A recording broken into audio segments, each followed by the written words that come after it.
tempo depois do fim do casamento de Cid com a tia do rapaz.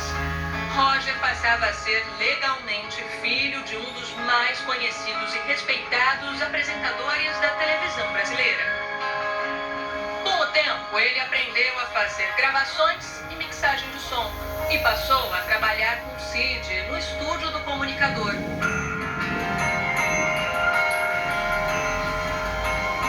Até que, de repente, segundo Roger, tudo mudou.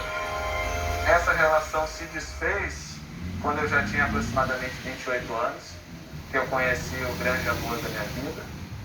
E eu achei que aquilo era certo, eu queria ter um pouco da minha vida, aquela coisa de ir na praia, ir no cinema, ir na academia, sair numa festa, coisa assim que eu nunca tinha feito, né? Porque com a convivência que eu tinha com o Cid, eu não podia ter essas...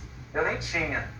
Porque eu não tinha amigos, eu não tinha nada, né? Então era só o Cid 24 horas por dia, gravações e tudo. E talvez por conta da pessoa também que eu estou, não sei, né? E essas coisas começaram a mudar. O estúdio montado por Cid foi fechado e vendido. Mas foi o que aconteceu depois que não deixou dúvidas. Algo não ia bem. Segundo Roger, também não demorou muito para que ele ficasse sem ter onde morar. Um dia, uma mulher bateu à porta do apartamento dizendo que havia comprado o imóvel e que, portanto, ele teria que sair o quanto antes. Imagina que sua vida fica no zero, você não tem lugar onde morar, não tem nada, né?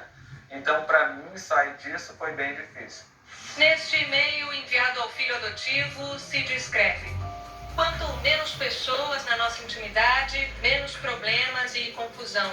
Você continua sendo meu filho adotivo, porque não consegui reverter a adoção. E mais abaixo, fiz um documento e deserdei você. Escrevi de próprio punho e assinei. Juntei pareceres de profissionais de saúde para provar que não estou senil. Foi um engano te adotar. Eu não sei por que de tamanha atitude e também dele botar que não quer que as pessoas saibam que ele tem qualquer tipo de relacionamento comigo.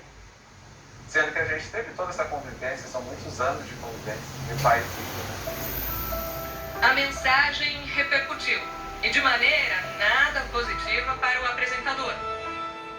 Eu acho que essa história não é boa para a imagem do Cid Moreira. Ele mandar um e-mail dizendo que não quer mais ser pai do filho que ele adotou é uma coisa um pouco pesada. As pessoas não veem isso com bons olhos. Claro que a gente tem que ver os dois lados da história, o que aconteceu realmente aí para o Cid Moreira estar com tanta mágoa do filho, mas que acaba arranhando a imagem dele como pessoa pública. Isso arranha sim. Mas por que isso teria acontecido? Teve uma matéria que saiu dizendo que o Roger teria dito que o Cid Moreira estaria ultrapassado, que ele já nem é mais tão famoso assim. E aí o Cid Moreira teria ficado magoado com o filho. Esse teria sido um dos motivos da mágoa do Cid Moreira contra o filho. O Roger nega, ele diz que nunca falou isso. Roger nega também outra versão que começou a circular na internet, de que teria processado o pai. Fica se dizendo que tem o processo e o processo na realidade nunca existiu, né?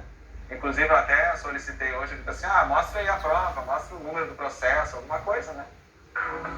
Mas Fátima, a atual mulher de Cid, reforçou a versão do rompimento causado por este suposto processo trabalhista. Nós paramos de falar com ele. Quando ele trabalhava com a tia no salão, ele foi, por motivos deles, que a gente não sabe, já não estava mais muito em contato, ele saiu do salão. Ela mandou ele embora do salão e ele foi na empresa falar ao Cid da Justiça. O Cid já não tinha mais nenhuma sociedade com a esposa, a ex-mulher, já não tinha mais nenhuma relação profissional com ele. E a gente estava até fora do país quando soube que ele ia pôr o Cid na Justiça. Foi constrangedor, saiu tudo quanto é site e eles pararam de se relacionar. No final do ano passado, Fátima e Cid comemoraram 20 anos de casados. No começo da relação, ela morou com Roger. Ele morou 2 anos e meio junto com a gente, então eu conheço um pouco ele, sim. Eu tive contato com ele, viveu com a gente, até que ele saiu do trabalho com o Cid. Realmente o Cid fez um estúdio pensando nele, montou um estúdio para ele ter um futuro, para ele ter um trabalho. Só que o trabalho dele era de técnico, então ele dependia das captações do Cid de gravação para poder fazer. Então chegou uma hora que ficou caro manter o estúdio lá. Então o Cid voltou a gravar em casa e ele foi trabalhar com a tia dele no salão. Roger virou gerente no salão de cabeleireiro da família. Aprendeu a fazer alongamento de cabelos. Hoje, compartilha fotos de clientes famosas, como Débora Seco, Suzana Vieira, Adriana Esteves, Nanda Costa e Giovanna Eubank. Fátima garante ainda que quem tirou o apartamento de Roger não foi Cid. E ele viveu com a gente lá, até ele ir para o apartamento dele, que o Cid doou para ele, deixou com ele. Agora, se a tia dele, se a tia mãe adotiva tirou o apartamento dele, isso a gente não tem nada com isso, nem sabe. Procurada, Uliana, ex-mulher de Cid, preferiu não comentar o caso. O caso corre em segredo de justiça, por isso não há muitos detalhes do que está sendo discutido. Mas 2 pontos na história são certos. Não há como desfazer uma adoção por mero arrependimento, nem deserdar um filho sem que a justificativa se encaixe em uma das poucas hipóteses previstas em lei.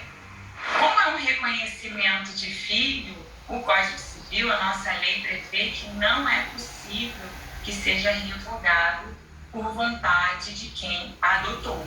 Então, a adoção é um ato irrevogável. Não há como voltar atrás. Ainda mais em casos de maior de idade, por exemplo, é bem analisada a questão da socioafetividade, se já há um vínculo de amor, se já há uma família constituída para que a adoção seja deferida pela justiça. É possível ou não deserdar um filho? A lei estabelece a possibilidade da deserdação. Contudo, não é simples assim. Hoje eu quero deserdar um filho, vou deserdar. Não, existe um procedimento, existe uma formalidade. Primeiro, tem que ser feito por testamento, através de cláusula expressa de deserdação, e tem que ter um motivo. Não basta simplesmente querer deserdar, tem que ter um motivo também especificado em lei, como atentado à vida, um crime contra a honra, injúria, ofensa física, desamparo. A equipe de advogados que acompanha Roger se limitou a dizer do que se trata o processo na justiça. Existe um processo tramitando em que o objeto dele é a questão do abandono afetivo. Ainda está numa fase inicial, numa fase de produção probatória, então ele pode tanto terminar num momento mais próximo, como ir para as instâncias superiores, né, em caso de recurso, né, podendo chegar até Brasília. A história trouxe à tona outra relação complicada de Cid Moreira, com Rodrigo, filho biológico. Que ele também não tem uma boa relação, e esse filho biológico também processou Cid Moreira por abandono afetivo. O filho processou ele querendo ganhar 1 milhão para ressarcir a dor. E o juiz deu a causa do Cid dizendo que ele julgava leis, não amor. Quem julga amor é Deus. Mas a versão de Rodrigo é outra. Cid e Olga Simões, a mãe dele, conviveram entre 1965 e 1972. Minha mãe, na verdade, se separou dele porque quando eu estava começando a aprender a andar, eu estava perto da mesa onde eles estavam almoçando, jantando, não sei. E eu agarrei na toalha, escorreguei e puxei tudo. E nesse dia ele me deu umas palmadas, bateu num bebê, numa criança, eu não lembro. Mas nesse dia minha mãe colocou um ponto final nesse relacionamento por esse fato. Depois disso, apenas alguns poucos reencontros. Ele sempre foi ausente. Eu tive apenas um encontro aos 6 anos, breve, e depois aos 9, novamente, com 9 anos, que gerou um atrito, porque eu fui para visitá-lo minha mãe me deixou lá e assim que ela foi embora, ele também foi embora também. Me deixou sozinho no apartamento e depois a mulher dele também foi embora, a mulher do Cid também. Rodrigo teria ficado sozinho no apartamento com um cachorro da raça fila brasileiro. Apesar do susto, ele não teria se machucado. A ruptura mesmo veio anos mais tarde. De repente, do nada, ele pediu para o advogado ligar, falar para eu desaparecer da vida dele, que isso não estava certo, que ele não queria estreitar nenhum relacionamento comigo, era para cancelar a partida de tênis, que eu poderia ir embora. Eu não tinha nada para fazer lá no Rio de Janeiro, eu podia retornar para minha casa em São Paulo. Foi dessa forma, e isso me magoou demais. Procurado, o Cid afirmou que não vai se manifestar, já que o caso está sob sigilo. Os advogados do comunicador não enviaram nota, mas asseguraram que nunca houve qualquer episódio de agressão. Apesar das interrupções bruscas na convivência com o pai, Roger e Rodrigo compartilham da vontade de deixar esse capítulo de suas histórias para trás. Sempre há tempo, né, pro amor, pro reconhecimento, carinho. Acho que isso o tempo não apaga. Então ainda há um abraço para o Cid Moreira hoje. Sim, lógico, claro. Da minha parte, sim. Se hoje ele te ligasse e dissesse, olha, vamos deixar pra lá, vamos tentar retomar nossa relação. Com certeza, com certeza, com certeza. Eu acho que é que nem fala, tem que sempre, né, a gente pode se arrepender a qualquer momento e voltar atrás numa decisão que a gente faça, com certeza. No momento venenosa dessa semana, tem mais treta entre famosos. A Fabiola Hypert fala sobre a confusão envolvendo as influenciadoras Juliette e Antônia Fontinelli. Corre lá no r7.com/canal Domingo Espetacular ou aponte a câmera para o QR Code aqui da tela. Vem saber dos babados.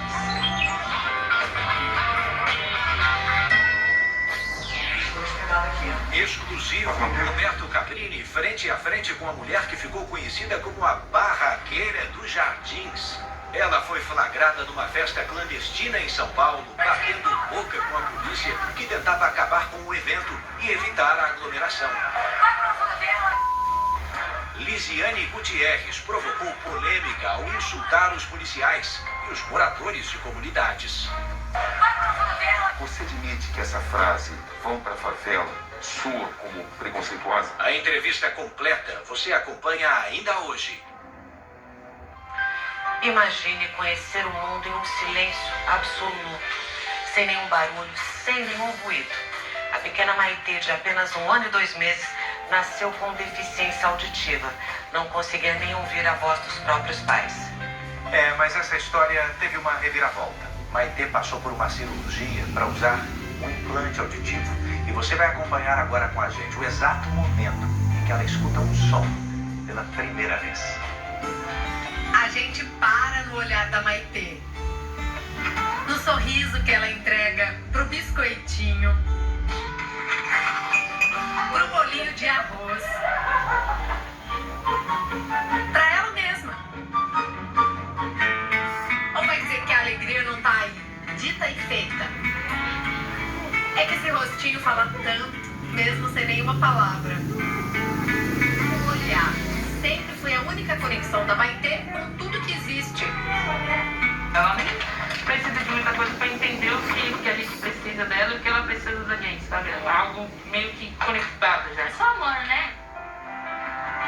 Mas para entender direitinho por que o sorriso e os olhos são tão expressivos na vida dela, a gente vai entrar agora no mundo da Maitê. O primeiro capítulo dessa história começa logo que ela nasceu. Abril de 2020. A Maitê nasce no meio da pandemia. Com isso, a mãe Gabriela e o pai Fernando decidem esperar um pouco para fazer o exame da orelhinha, um dos mais importantes para diagnosticar precocemente possíveis problemas auditivos. A gente foi fazer, ela tinha quase 1 mês. E aí deu que não teve respostas. Quando essa triagem dá negativa, ela tem que ser encaminhada para um otorrino para começar o diagnóstico e ver se a criança tem alguma perda de audição. Os pais